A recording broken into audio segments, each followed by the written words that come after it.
Hello, TikTok Live. Happy Thursday. I am hopping on here to talk about this week's podcast episode, which dropped a little over an hour ago on YouTube, Spotify, Apple Podcasts, pretty much anywhere and everywhere that you can stream a podcast. Episode 13 of It's Not Normal came out today, and that's awesome. We're 13 episodes in, and I never thought that I would start a podcast, especially something, centered more so around mental health and healing. But we are 13 episodes in, and I'm so proud of everything that we've talked about, all of the conversations that have been generated from these topics. And yeah, I just wanted to hop on here, I guess, and talk about the episode. If anyone has watched it, or if you haven't watched or listened to it yet, we could talk a little bit about what it's about on here. So this week's episode, we're talking everything perfectionism. And, again, what is popping up right here? I don't know, TikTok, it's like I get these weird pop-ups sometimes on live, and it's a little hard to navigate, like trying to say something all the while, like paying attention to everything that's going on the screen. But yeah, this week's episode, we talk about everything related to perfectionism, the different types of perfectionism, where they stem from. I share a little bit about how I've dealt with perfectionism in my own life, and where I think, the things that are a little bit more specific to me, I guess, stem from in terms of being raised by an emotionally unskilled parent.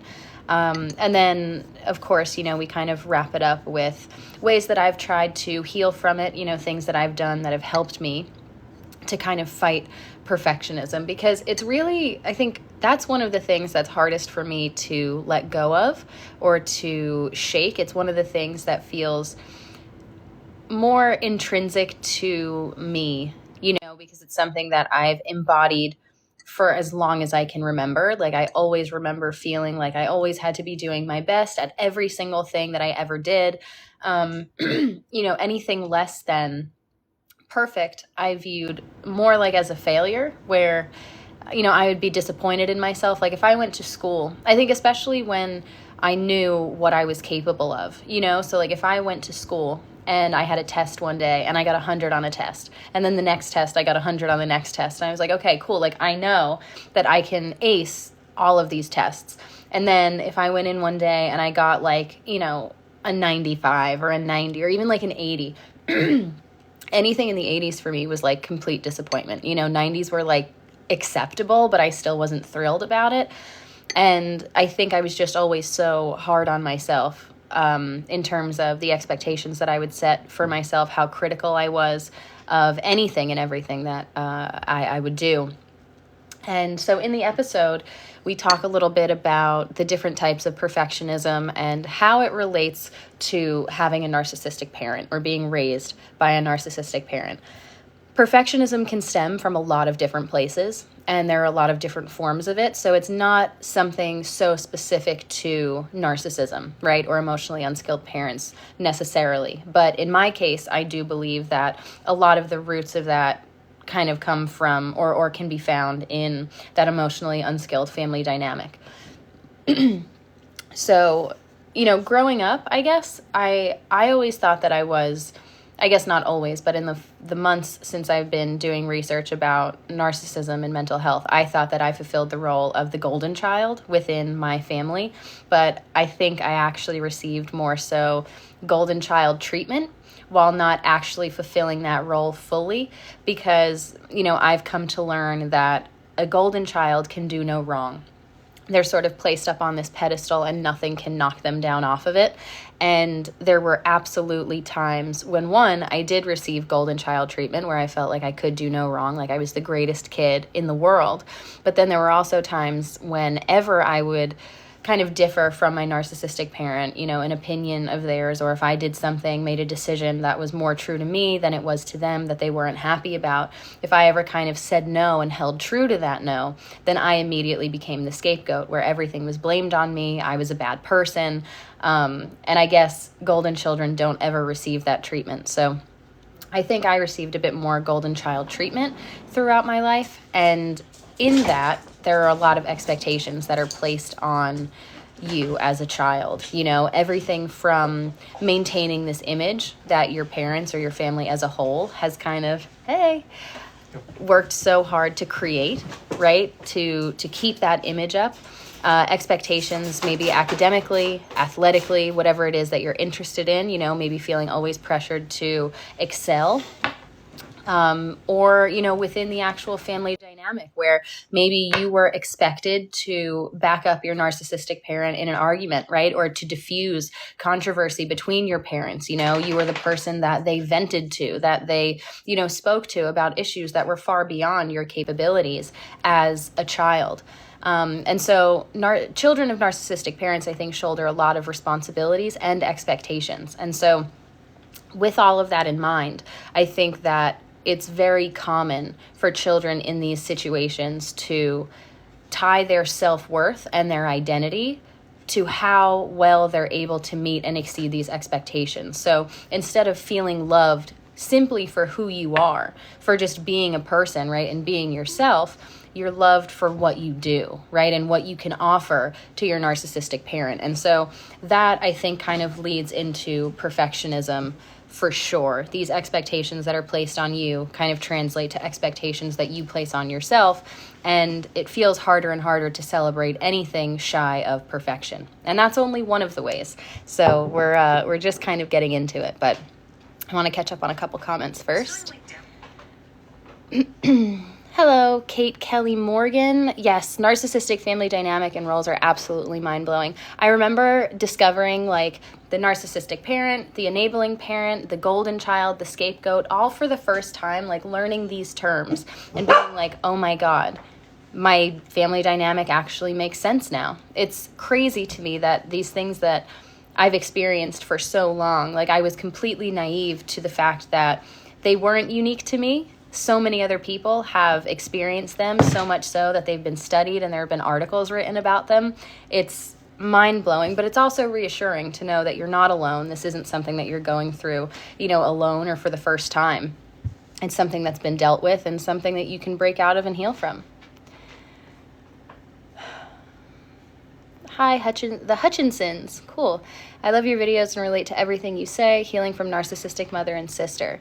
Oh, I'm so happy you're here. And I'm so glad that my videos have been helpful in any way. And I wish you all the best on your healing journey. It is challenging, but absolutely worthwhile, in my opinion. Hi, Haley. How are you? Yeah, narcissistic families are a cult. I totally agree with that mentality. After breaking out of that relationship, I don't know, I guess like even when you watch things that talk more about cults, you know what I mean, like on TV, and you see the dynamic that exists where there's this really powerful sort of like abusive leader who's just so power hungry and obsessed with control. Mm-hmm. And then everyone else are just these followers who are so terrified of upsetting this person because they have this authority, right, and this control. And so many aspects of their lives are in the hands of this other person that it's almost like, how do I even break out? And you're so sheltered and controlled. It's almost like brainwashing. And then you break out of it and it's like, whoa, the world is not what I thought it was. It's crazy to me. When I'm in a conversation, I give them the answers and the reactions I know they would like. Yes, people-pleasing for sure. Textbook people-pleasing. Another really common, I think, offshoot of being raised by an emotionally unskilled parent.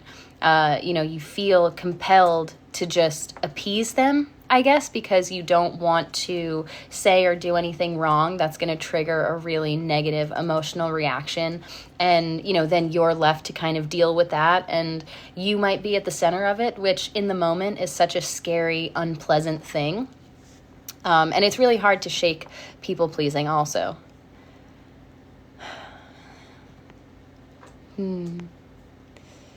Maddie Wagon, what's up? Your content has helped me understand myself better and have new things to bring up in therapy. That's awesome. I'm so glad. I am so, so glad. Are narcissists, in your experience, delusional? I definitely think that in my experience, there's this sort of diluted version of reality that the narcissist in my life has created. And in that reality, they can do no wrong. Everything that ever goes wrong is someone else's fault. They rarely take responsibility. The things that are objectively, I think, okay or not okay between a normal parent-child relationship are very skewed in their mind. So yeah, I definitely think, and that was kind of something that I started to realize after time and time again, trying to reason with them and to bring them, this really simple explanation as to how I was feeling or as to why I did something or why I wanted to do something. And when, over and over again, I would kind of bring them these things that I felt were very easy to understand or digest. They were very reasonable, and they just weren't seeing reason in them time and time again. It was like, okay, no matter what I say, no matter how clearly I present this idea to you, if you don't want to see reason in it, like if this doesn't exist in the version of reality that you've created for yourself, then it doesn't matter how clearly I present this thing. You're not going to see reason in it anyway. So it's really not worth my time. And I think that's kind of the fuel behind a lot of people's decisions to go no contact with a narcissist is having that realization that you can't reason with unreasonable people. And no matter what you say or do, they may not change their outlook on things. And so it kind of becomes like this futile effort, you trying to change someone who is not even open to the idea or willing to change themselves. Futile? Is it a long or a short U?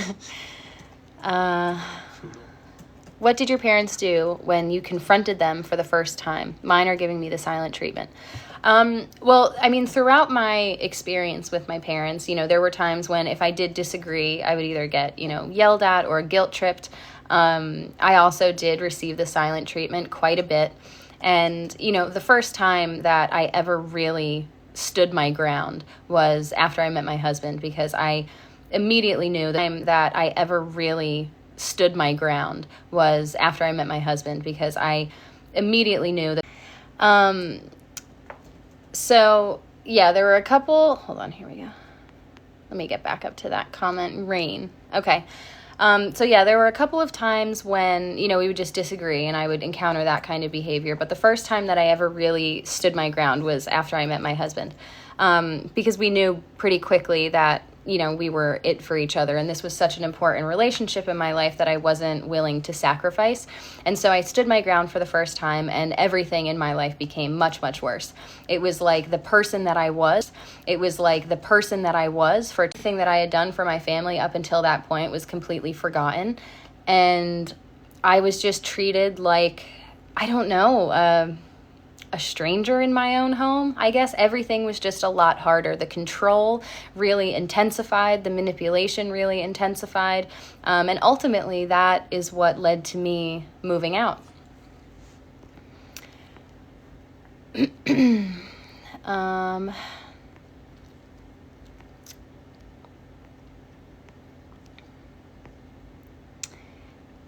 Let's see.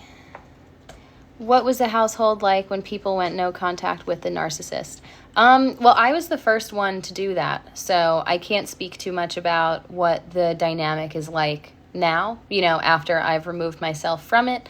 I know for me, I guess, the way that my life has changed, I remember always feeling like I was walking on eggshells, like anything that I said or did could result in a really big blow up, which was so stressful. Not to mention I was always kind of taking on and shouldering a lot of adult responsibilities at the hands of my narcissistic parent, who would overshare and vent to me and, kind of make me feel, I feel like I was conditioned to believe that I was their only friend, and I was the only one that they could, away from me? Yeah.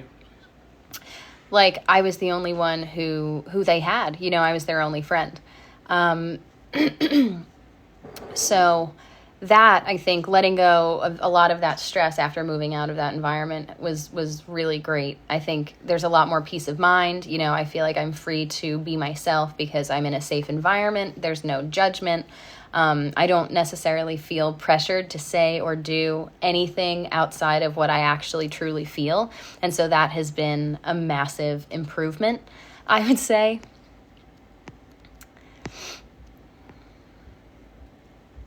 A smear campaign run on me. Absolutely. I just made a video about this, talking about, just talking about like not believing the smear campaign, because I didn't know, like when I was breaking out of this relationship, I had never heard the term smear campaign before. Like I had no idea what this was, but it was exactly what I was going through. And, in the moment, after you've been so sheltered and so controlled for so long, you really believe these things that these people in your life are saying to you. Like you really take them to heart. And I remember feeling so upset. But if you are standing up to a narcissist or breaking out of a narcissistic relationship and they are doing everything that they possibly can to convince you that you are the worst person in the world, do not believe them. It means that your boundaries are working. It's as simple as that. They are upset about it and they have no idea what to do because they're losing control. And so all they're going to try to do is make you feel bad, like a bad person, to try to get you back under their control. And again, I wish I knew this, but I guess better late than never. And I'm so sorry to anyone who's ever dealt with like a smear campaign or anything like that, especially from people who you've grown to really love and care about, and maybe you value their opinions, or you did at one point or another. It's incredibly hurtful. I really relate to your video about moving out for college. I've lost so many opportunities because of them. Oh, I'm so sorry. I am so sorry. I remember back in 2019, after I moved out, my husband and I started a woodworking business back in 2019, and we needed like a shop, a garage space. And so we found this place online and we went to go and see it, and we signed the lease that day and we rented it for a year. And we rented it actually for 4 years, but we signed a lease for a year. And I remember being in that space and being so, I guess, overcome with happiness and joy, and also this feeling of I would not have been able to do this if I was still living with my narcissistic parent, because if that's something that they wanted to do that they weren't able to, that now I was doing, then I would be looked at as a bad person for that. Like I was selfish, like I can't believe you would do this thing that that I want to do, but I can't for whatever reason. Or, the fact that I was going out on my own and starting a business, and I was going to be independent and I was going to be supporting myself financially. All of those things are huge red flags to narcissists. And so, signing the lease for that studio, we ended up being there until for 3.5, almost 4 years after that. And we built our business there, and it was I had some of the absolute best times of my life there. And I'm so thankful for that time. And, I think about it sometimes, and this was such a positive experience that I would have missed out on because of someone else, because someone else didn't want me to experience that joy and success if they weren't involved or also directly benefiting from it. And I think in that moment, it was so clear to me how fucked up that way of thinking is, especially for a parent and a child. I feel like if I ever have a kid one day, I will want them to have an even better life and more opportunities than I ever had myself. And it's quite literally the opposite when you're dealing with a narcissistic parent. It's shocking. Read this review. Right now? Absolutely. All right. Hold on just a minute. Read it. Brandon is like the guy behind the camera always. He is the media guy. And so he's like all up on the analytics and things like that. I want you guys to see how cool her podcast is. Thank you. Okay, it's a review. This is my first review, I think, that I got on Apple Podcasts. And it says, 5 stars. This podcast does an excellent job in handling difficult topics about childhood and mental health. The presenter shares her experiences with such honesty and relatability, which helps listeners feel less alone in their own experiences. Her ability to focus on seemingly minor details that have had a significant impact is admirable. This show has been a catalyst for personal growth and understanding for me. I highly recommend it for anyone who has gone through or is dealing with similar issues. Wow, that's so sweet. Anytime I get like comments or reviews or ratings or whatever it is from you, like from these podcast episodes, like it warms my heart and it makes me feel so good, because I guess it just reinforces that what we're talking about here is actually really important. And I think every message like that is just encouragement for me to kind of keep digging and to keep going, to kind of keep figuring all of these things out and sharing them so that we can all get better, we can all heal. So that was awesome. Thanks. Mm-hmm. Let's see. I'm diving back just a little bit. He is the sweetest husband in the world, and I am so lucky to call him husband. Okay, Rain, did they try to triangulate your partner? So, what was interesting, I guess, about our dynamic once my husband was kind of brought into the mix, my parents would be very friendly. I feel like, this image that narcissists and even enabling parents kind of keep up, that they really pride themselves on, this image they would uphold in front of Brandon when they first met him. So anytime he would come over, they were very friendly, they were very welcoming, super kind and conversational. But then as soon as he would leave, they would pick out something that he said or did that they didn't like. Or maybe we would get into an argument over something involving our relationship. And so I remember at one point, pretty early on, thinking to myself, like, I have to be honest with him about, like, what's going on when he leaves my house. You know what I mean? Because one, I think he needs to know what he's walking into. And two, so much of what I had grown used to growing up in that kind of environment was keeping secrets and maintaining this image where, it is a lot of triangulation. And I was like, I do not want to start off a new relationship in my life that's really important. And do that with any kind of dishonesty or triangulation. I have to be upfront. And so I remember telling him, like, this is kind of how they come across, but this is actually like what they said after you left, just so that he was kind of informed and in the know.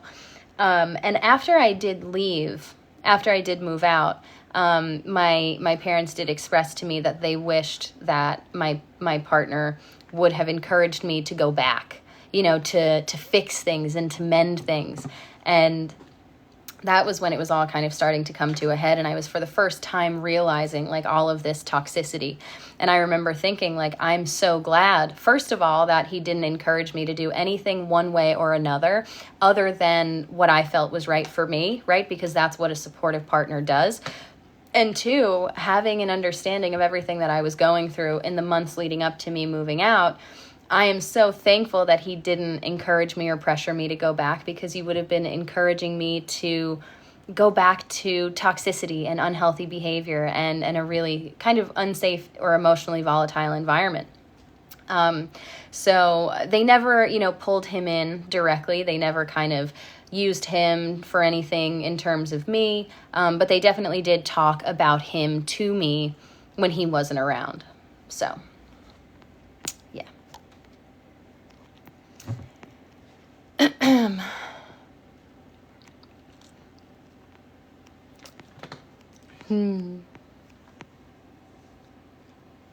How are you doing that? With the remote. No, I didn't mean to. What do you mean? Did you, like... It's on the same frequency. Okay, complete side note, but I'm sitting here with Brandon right now, and I've got a couple of, like, lights so that you can see my face. And we lost the remotes for them that control, like, the color temperature.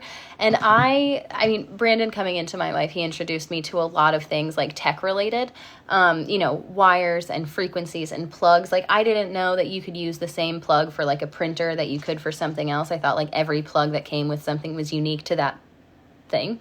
But he was just turning, like, the TV volume down, and the light started to change temperature because apparently it's on the same frequency. Super trippy. Sorry for the tangent here. Just talking about this last podcast? Yes. Yes, let's see.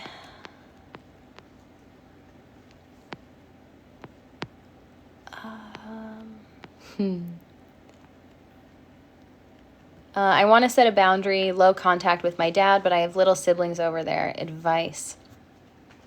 Wow, super hard. And I feel you. I feel you and I feel for you. I also have a younger sibling, and that was probably the hardest decision, or I guess the hardest part of making the decision to move out, that I faced, because I didn't want to leave them alone in that environment. I didn't want them to feel like I was abandoning them. And I also wanted to maintain contact with them to make sure that they were, aware of the situation that they were in, that they were safe, that they were, mentally doing as okay as they could, given the environment. And it was definitely rocky for a little while, just in terms of not being able to see them or contact them.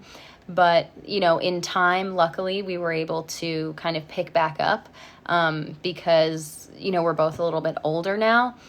I think the only advice that I have for a situation like that, which is so, so tricky, is to speak to your siblings, right? I mean, I'm not sure what ages they are or anything like that, but to speak to your siblings about the kind of behavior that is okay, right? And the kind of behavior that's not. So it's like, if you spill something and mom or dad gets so loud and yells at you and makes you feel like a really bad person, like, just know that you're not. You know what I mean? Like, it's okay to make your mistakes. I think sometimes the only way that we can fight this when we're not in a position of, being a parent or being able to directly care for someone is to be a positive example of behavior in their life, right? So speaking to them about the things that are acceptable and not, understanding that not everyone is going to be kind to you or is going to exhibit healthy behavior when you do or say something that they don't like. And just because that's something that they experience in their life, it doesn't mean that that's something that they should expect from other people. So I think just giving them a little bit of perspective, I guess, before you go low contact or before that relationship changes, I think is really important. And then trying to remain in their lives as a positive example, and just knowing or making sure that they know that they can go to you, like they can come to you with any questions, or if they need advice or someone to talk to, like be that person for them as much as you can, I guess. That's probably my best advice. Hello, Wales. That's amazing. That is so far away, and you're here. What's up? Hello.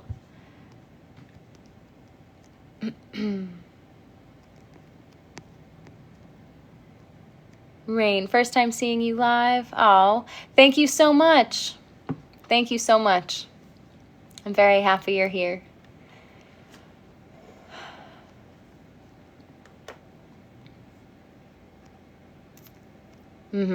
Yeah. Yeah, it's definitely hard. Feeling like you have this pull of a younger sibling who, I think so often too, like kids growing up in that environment, if you have a younger sibling, you kind of take on the role of a third parent. And your relationship to them is so incredibly close. And, I care about my younger sibling so much. I definitely did feel like a second mom. And you just want the best for them, and you want to protect them and make sure that they're safe and happy. And anytime you're put in a position like this, it kind of jeopardizes your ability to do that, which is really scary. But yeah, it's almost, in a way, it can be like blazing a trail. If you're the first one in your family to stand up to a narcissist or to break out of that relationship, that might set the tone, right? Or like a precedent for your family dynamic, where it's like, listen, my big sister, like, she wasn't afraid to say no and to walk away from this. And like, if you don't change your behavior, then I might do that too when I'm old enough to. And so that might shock them just a little bit. Obviously it's different for every single person and relationship and family dynamic, but I definitely think that is a bit of a possibility, and a hopeful one, at that. Wow. Hello to Warsaw, Poland. I'm half Polish. I don't know if I'm actually like fully half Polish, but that's what I was always told when I was growing up, that I was half Irish and half Polish. I should do the ancestry thing, see what I actually am. I would love to travel to Ireland and Poland, all around Europe at some point. I think that would be really fun.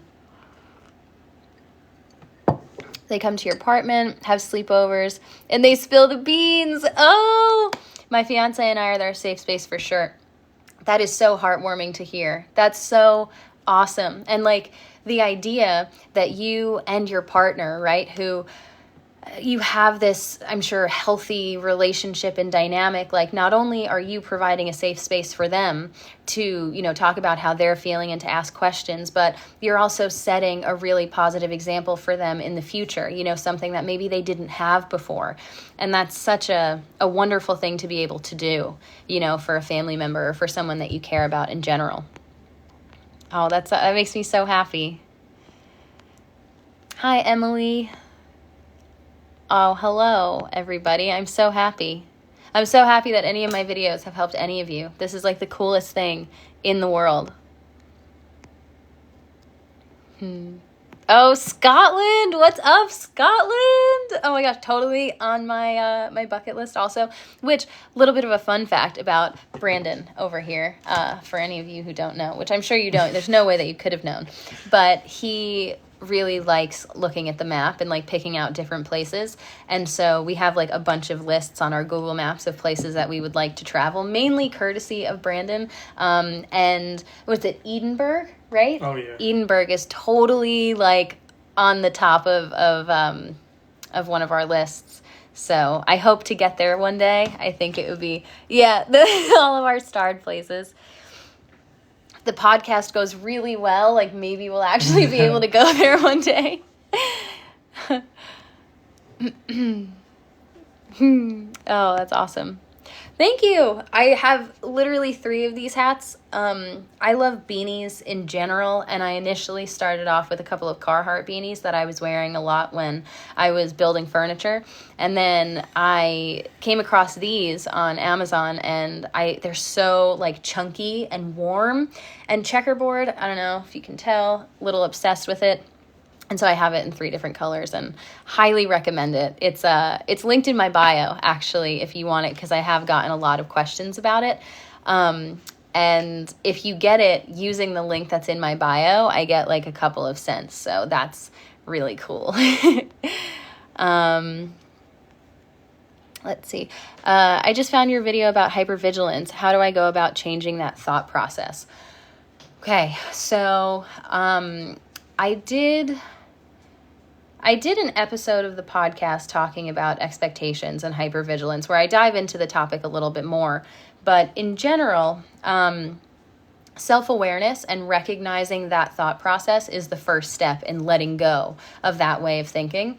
I was extremely hypervigilant looking back when I was growing up, and it's something that I still carry with me. I still feel those feelings, but I just don't act on those impulses nearly as much as I used to. And so that's been beneficial. And so I guess recognizing, you know, if you're sitting down and your partner gets up and starts doing something productive, if you immediately feel like you have to get up and start helping them, right? Or if you are so aware of everything that you're saying and doing and you're wondering how this is going to affect the other person or the other people that are around you, right? Recognizing that pattern, I guess, of hypervigilance is the first step. And then whoever it is, like if you're talking directly about like a partner, right? Directly communicating to them is one of the best ways that I have found to let go of a lot of that hypervigilance. Because for me, I think that mentality stemmed from me being expected to do certain things or feel a certain way without those things ever being directly communicated to me. And then if I didn't do or say those things, I would be, you know, punished or made to feel bad about that. So I think speaking directly to your partner and saying like, hey, if you get up and you start cleaning, you know, like, or if you need anything from me, if you want me to help you with something, or if you have a question, whatever, like just say that to me directly. If you're upset about something and you want to talk about it, like just reassure me that if those things ever kind of cross your mind, that you will directly tell me and you won't expect for me to like pick up on these changes in your tone or your mood. You know, it's not my responsibility to try to figure out how you're feeling. And I think once you've established that direct communication, it's a lot easier to let go of that hypervigilance where, sometimes I'll still feel that, but I'll remind myself, like, I am in a healthy relationship, right? I'm in a safe environment. And so if there's an issue, if there's something that needs to be talked about or done, my partner will communicate that directly to me. And so that helps for me to kind of like put my mind at ease, I guess. I hope that was helpful. Could you save the live and post it to YouTube? I need translation. Okay, I will totally. Yep, Brandon is on it. I think I can do YouTube lives also. So that's kind of something that I was looking into. I'm pretty stoked. I'm almost at 800 subscribers on YouTube, which is crazy because YouTube, it's hard to kind of get people over there.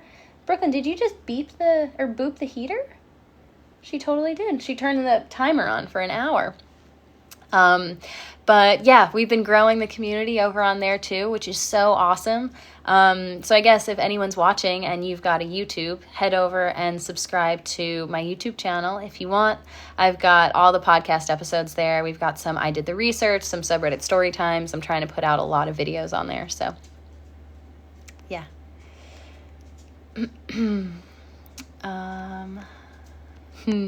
Thank you, Emily. I love this beanie too. Any advice? I feel bad about saying negative things about parents, thinking I seem ungrateful. This was absolutely something that I dealt with, especially in the earlier days of starting to post here on TikTok, where, I would make a video talking about something that I truly felt passionate about, that is an experience that I had in my own life. And the first thoughts that would go through my mind were like, what if my parents see this? You know what I mean? Like, I know that they're going to be upset by this. I know that they're not going to take this the right way if they do end up seeing this. And that was hard for me to let go of, I guess. But I got to the point with my relationship with my parents where, I tried so many times, probably more times than I should have, to mend the relationship. And it wasn't reciprocated. There was no time or energy that was being reciprocated or put into kind of fixing this. So once I reached that point, I was kind of starting to let go of that relationship and, like, I guess, mourn it, because it wasn't going to exist the way that it had existed previously, and I didn't know what that looked like from their side of things either. And so for me, it was really necessary to start talking about these things. And if I couldn't talk to them or talk about them with them, I felt like, I can talk about them with anyone then. And so I started sharing my experience, and especially after seeing so many people comment and, message me just saying that they've gone through something similar and that this has been helpful, it was just all the more encouraging for me to keep going, because I think speaking negatively about our parents' behavior is so taboo for some reason. And it's an important conversation to have, because the behavior that we experience during a lot of our younger, more formative years really does impact the way that we move into our adult life. And it's important to understand how those things have affected us, how they've shaped us, and to know that if these behaviors that we were exposed to, that we picked up on, are not the healthiest, right? Or if they don't feel true to us, that we can unlearn them and let those go, and then create the kind of life that we want for ourselves. We can be whoever we want to be.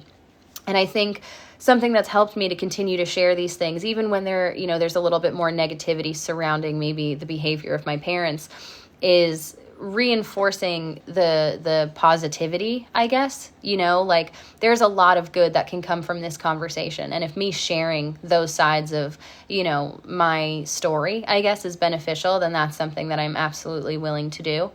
And, if you speak about an experience in your life honestly, and someone doesn't like the way that it reflects on them, the way that it makes them look, then maybe they shouldn't have acted that way in the first place. It's not your responsibility to not speak about things to help preserve someone else's image. I think it's their responsibility to kind of put the work in so that they can act correctly and in a healthy way. So I guess all of those things combined have helped me to feel comfortable, sharing these things. And it's, I talk about it in some of my videos, but I I always want to reinforce the idea that I am not angry with my parents. I have no intention of, like dragging their name through the mud and just saying, oh, they're really bad people, because I don't believe that they are. Our relationship we've just kind of gone our separate ways. And I know that their unhealthy behavior is most likely a result of unhealthy behavior that they witnessed throughout their own lives that they just haven't realized yet or dealt with. And, I don't resent them for that. I'm thankful for all of the positive things that they provided in my life. But again, I feel like educating people about this topic is so important, and I'm willing to share all of this if that's what that means. Oh, that was a mouthful. Gosh.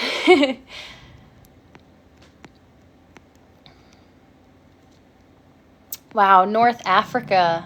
Hello. I'm going through a new phase of independence, however, still stay at home. Any advice balancing this? Okay. Do you mean you still live with your parents, like live with your family, and you're having a hard time like embracing that independence while also being in like a more controlled environment? Is that, let me know if that's kind of like the right track.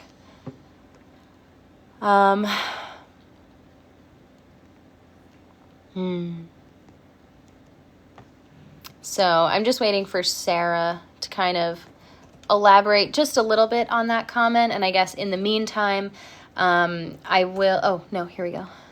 Yeah, parents, they're still controlling. However, I have a new job and long-term relationship. Okay. Yeah, independence was definitely hard for me to balance while existing in that relationship, because I felt like, everything that I wanted to do personally was secondary to, the wants and needs of my parents. And so it was really difficult for me to kind of draw that line. And, unfortunately, I wasn't really able to fully start to exercise my independence until after I moved out. And one of the things leading up to that I was really focusing on, which might be, I guess, probably my advice here, would be, if you've got a new job and a long-term relationship, start thinking about all of the things that your parents have control over, right? Anything that they can use to kind of hold over your head, whether it's, insurance or, if you're on their phone plan, anything that they are providing for you, try to eliminate their involvement in that, kind of like one by one, where, if you were on their phone plan, can you start paying for your own phone plan? And little by little, just become as self-sufficient as you possibly can, start saving money. And then when you've got enough to, feel comfortable and move out and to kind of go out on your own, maybe remove yourself from that environment, I think that would be my best advice. That was kind of the path that I followed, I guess. Everything happened a bit abruptly, but that was definitely my mentality in the months kind of leading up to that. Have you ever noticed yourself being overly controlling of yourself? Ooh, good question. Like, controlling in what way? Like I don't allow myself to do certain things, or... You're welcome, Sarah. Thank you for asking. And yeah, if you have any other questions, feel free. Controlling of myself. I mean, I definitely feel guilty sometimes when I'm doing things that, like, if I have something that I want to do that's like productive, right? That's like more work related. If I make a decision to not do that and to do something fun instead, I feel a little bit guilty. And so I would maybe like kind of gravitate more towards like the work side of things. There have definitely been times when I want to do something that, because of the opinions of my parents, like I feel bad for wanting to do those things, whether it's like, just going out and doing something spontaneous or staying out late and going here or there, whatever it is. Like it's, there are definitely times when I kind of feel like I should hold myself back from those experiences, because like that's what I was conditioned to believe for so long. And I guess it also kind of like manifests itself in like strange ways, where if I get a new shirt that I really like and it's like lightly colored, I'm really scared that I'm gonna stain it or get something on it. And so like I'll kind of pressure myself to not wear it very often because I'm fearful that like, oh, if I wear it and then I get a stain on it, like I'm not going to be that, like, I'll just get it out, you know what I mean? But my instinctual sort of like reaction is like, that's a bad thing and I'm going to get in trouble and someone's going to be mad at me about that. I also like to kind of like stretch things out, I guess, like even food related. Like if I got a snack that I really, really liked and like all I want to do is just like devour this snack, I'll try to be like sparing with it so that I can spread it out for a longer time. But sometimes like so much so that it goes bad and I end up like not even eating it. So I feel like there's definitely like a mentality of like suppressing my desires, I guess, you know, the things that I want to do. And so I guess it's kind of like controlling in that way, where I feel like this tendency to just like limit myself, you know what I mean? Like to do nothing in excess. I guess that's probably like the most or the main way that I've found myself controlling myself, you know?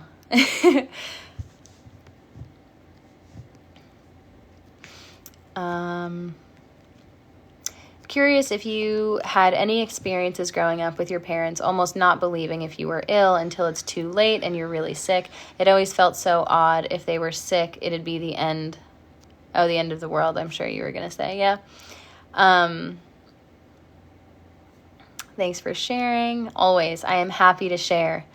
Yeah, I mean, I definitely had certain instances where not feeling too well, like wasn't taken very seriously by my parents. It was only really like maybe once where I felt like I really need to go and do something because I'm really not feeling well. And it was kind of like, I don't know, there was like a tone of like sarcasm, just like blanketing the whole experience, which was a little upsetting. But I think there was also kind of like the flip side of things where if I actually was, you know, not feeling too well, or if I like tripped and I cut my knee when I was little or whatever, if I was over exaggerating in their opinion, like if they thought that I was being too dramatic, I feel like they would always kind of come back with that threat of like, oh, well, we're going to have to take you to the hospital then. Because like if it was anything not too serious, like it wouldn't hurt that bad. But if you're that upset about it, then something is probably seriously wrong.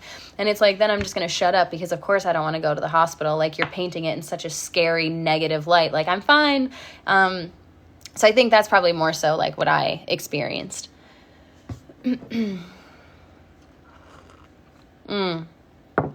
Realization has been socially, spending time with boyfriend's family and how open and non-reactive they are. Perspective is like one of the most beneficial things in healing, in breaking out of any kind of a controlling relationship. I didn't really get perspective until I was in my early 20s. And I think so often it's kind of like by design where these narcissistic families are closed family systems, right? They don't welcome in outside opinions or perspectives. There's so much control. You're so sheltered that like you don't have the opportunity to really see the way that other families, you know, parents and children kind of together function. And it's I always love referencing this story because it's so, I guess, like unique in my life in a way. But I was 21 years old and I was working, trying to save up to eventually move out. And I was working staging houses, and it was a small team of about maybe 6 to 8 people. And I was the youngest one there by like 20 years. I was the only one who was not a mom. And I never thought about it like when I was there, really, because we all gelled and got along really well. But I remember when I first met my husband, we were thinking of traveling, of taking a cross-country road trip. And, you know, I was petrified even at the thought of bringing that idea up to my parents because I knew that World War III would ensue. And so I remember talking to a couple of the moms about it, you know, and being like, yeah, but I'm not going to be able to go. And they were like, you have to go. Like, what do you mean? What an amazing experience. And like, you're fresh in love. Like, this is a new relationship. What an amazing adventure. And they were like, you know, I look back on my life and like, the only thing that I ever regret is like not taking that chance and doing that thing, you know, like what would my life have been like had I done that? And they're like, what's the worst that can happen, right? If you're not having fun or something goes wrong, like you just come home. And I was like, what? Because it's not, I feel like there's something different about talking to, friends of yours who are your age about things like that. And you're just like, yeah, fuck it. Like, fuck what your parents think, go and do it. And it's like, yes, I agree. But there's like a level of authority or maturity, I think, that's present when you're talking to a parent who has a job, they have kids of their own, right? So like their opinion is it holds a little bit more weight. At least to me it did. And so I remember thinking to myself, like, okay, for the first time, like, maybe not everyone thinks that, like, they don't have this relationship with their kids. Like, there is a world where I could go to a parent and say, hey, like, this is something I'm interested in, and not be met with, like, screaming and yelling and guilt tripping. And it was mind-blowing to me. So, yeah, perspective is so beneficial.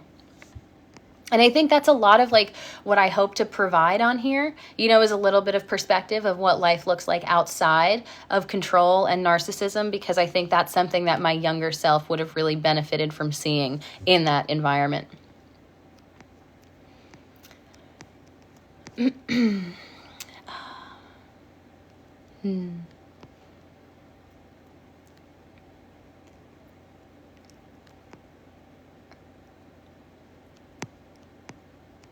Yeah, totally. Grateful I joined TikTok. Oh, awesome. Therapy is a great option. It's so helpful to talk about people who are educated about mental health and all of these topics to kind of help you navigate these really strange relationships. Yeah, way to go to all the fiancés and fiancés' family and boyfriends and husbands' families who have like helped people to gain a little bit of perspective. That's awesome. I definitely found power in forgiveness. To forgive parents if you're ready to is very freeing.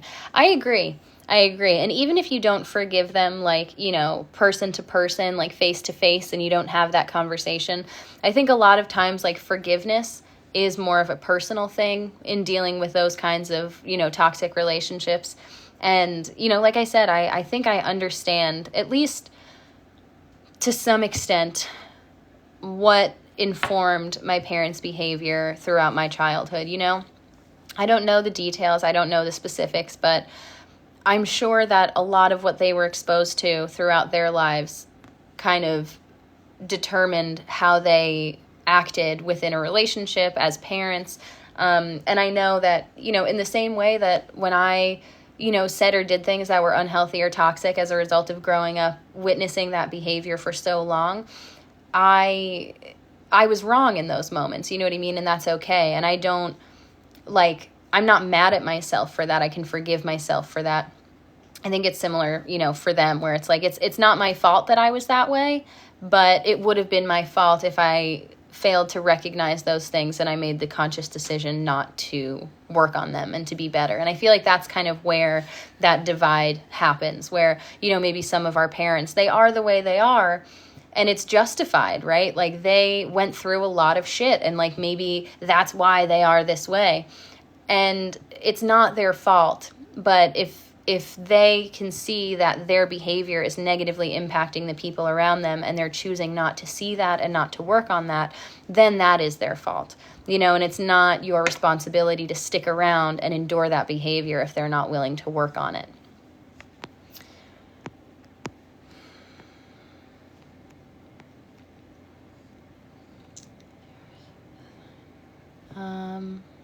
Yeah. Seeing them for their true emotional age and trauma, for sure, yeah.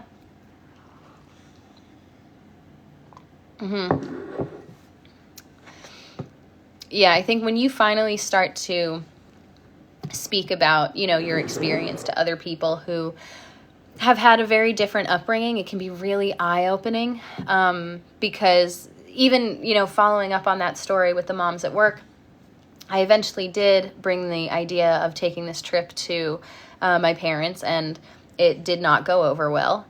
And I came into work the next day, and I guess I might have been like a little visibly upset. I don't know. And one of the moms asked me like, oh, how'd it go? And I was like, and she was like, was there yelling? I was like, was there yelling? And then I was like, do you not yell? at your kids when you have sensitive or uncomfortable conversations. Like, and that again started to click for me, where I was like, okay, maybe this isn't all that normal, you know what I mean? Or maybe it's not in every single family, you know what I mean? And if this is in my family and I don't like it, that also means that there are families out there where like this doesn't exist. This isn't the way that things have to be. And like starting to realize all of that at 21 years old was like crazy, you know, because I felt like I was so deep in it. Yeah, always yelling and screaming and stomping and covering your ears and cutting you off and not letting you finish and sarcasm. And oh my God, it's just exhausting. I remember when I was younger, like I used to get headaches a lot. I used to get headaches probably like at least once a week. And I also bit my nails really, really bad, like so low to the point where they would bleed, and like I would pick my skin. And I just remember thinking, you know, like everything else, like, oh, it's just, you know, this is just a bad habit of mine, or like, you know, my headaches, it was allergies, or it was this, that, or the other thing. And after I moved out of my parents' house, I don't get headaches anymore. Like maybe once a month when I'm like about to get my period or on my period, which is like fair. No stress headaches, no tension headaches. My nails have never looked better. I don't bite my skin or pick my skin anymore.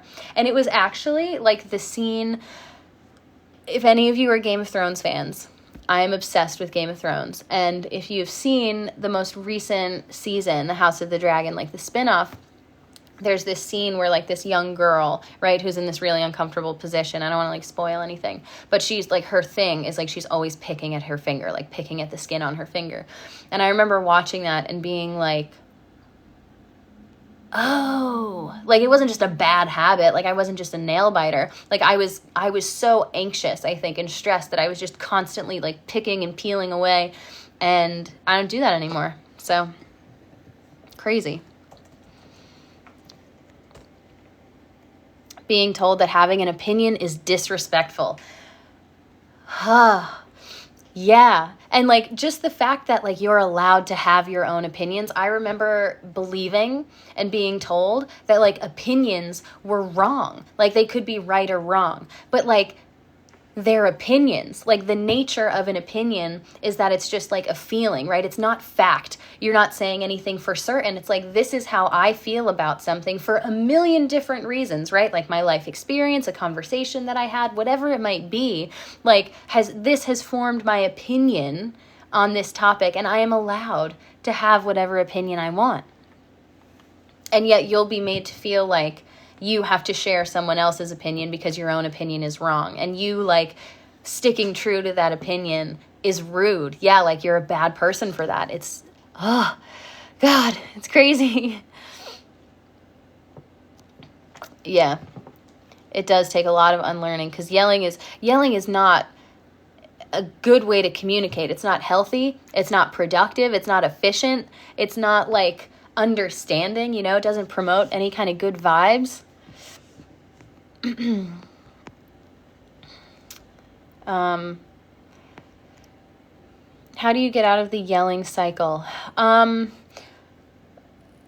feel like awareness. Yeah, it's definitely self-awareness. You're aware first. That is the most important part. Yeah.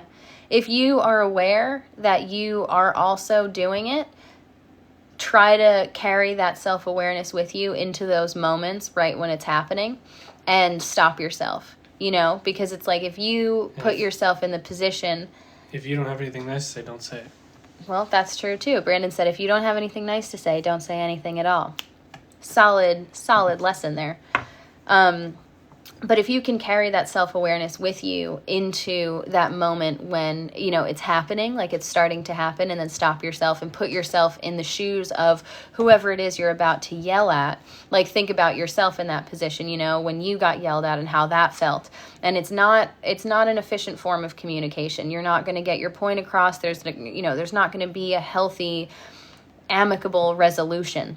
They can still hear you when you're not yelling. Yeah, exactly. They can still hear you when you're not yelling. And it's, you know, conversation is so important. And like conversation can be heated and passionate and uncomfortable. But there still has to be a level of understanding and compassion, I think, that needs to be present from both sides if you're working towards a resolution. And I feel like when you yell, you kind of bypass all of that. I had headaches every single day too. Yeah, I can't wait to move out. Oh, I'm excited for you. I feel like people yell because they feel like they're not being heard. Oh. They want to project like that, like presence. Like they want to feel more present in that. Well, that's like control too. Yeah. Right. Brandon was just saying like he feels like sometimes people yell because they feel like they're not being heard. And, you know, they're kind of like projecting that. And I think that's definitely true. And when you do a bit of research about like narcissists and narcissism in general and their obsession with control, I don't think it's entirely uncommon for a narcissist to have come from an environment where they were not in control at all. Maybe they were the ones that were subject to a lot of, you know, emotional abuse, maybe even physical abuse. And so that translates in a really weird way and sort of manifests itself in them becoming this really loud, boisterous, controlling person. And maybe sometimes yelling is their way of, you know, dominating an experience or a conversation, you know, because they have to maintain that level of control and like only what they say matters, or at least that's how they feel. Just let go. Yeah. How do you deal with other family members not believing you? I don't know. I don't really know anything in terms of like what my extended family thinks about what is going on or has gone on. I'm not sure if anything positive or negative or anything at all has been said about me by my parents.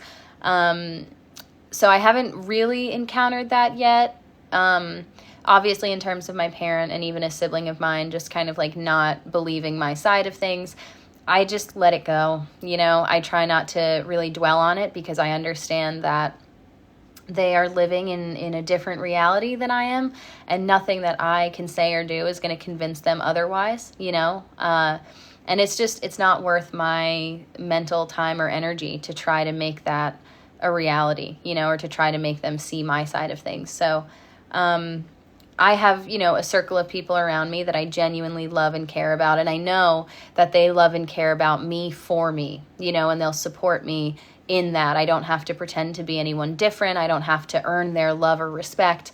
And it's those people's opinions that I care about. And I think as long as I'm in good standing with them, and I'm happy with myself, then that's really all that matters. I kind of have peace of mind, I guess, from that. Yeah, loud noises definitely, not like, but like yelling. Yelling is definitely difficult for me still to like, I feel like I like tense up a little bit. Like I don't like it. It's stressful. Yeah. That's awesome. Well, I've been meaning to, I have some DMs that I have to answer.